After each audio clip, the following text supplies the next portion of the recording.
对中共来说，这2天啊，应该是今年最糟心的2天了。昨天，川普选择的国务卿卢比奥在国会质询听证会上的讲话，等于是为川普政府对中共的态度定下了一个基调。We welcome the Chinese Communist Party into the global order, and they took advantage of all of its benefits, and they ignored all of its obligations and responsibilities.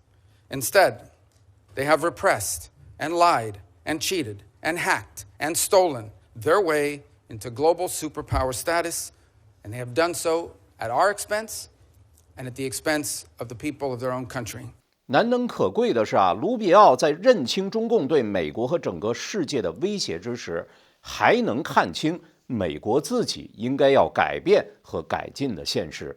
The Chinese believe that the United States are a great power in inevitable decline, and that they are an inevitable rise.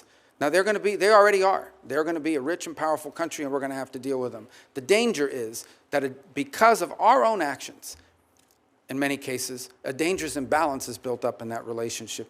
We allowed them for years to pretend that they were some developing countries, so we should allow them to continue to cheat on trade and commerce. We should allow them to continue to expand. They lied about not militarizing and populating island chains in the South China Sea and the like.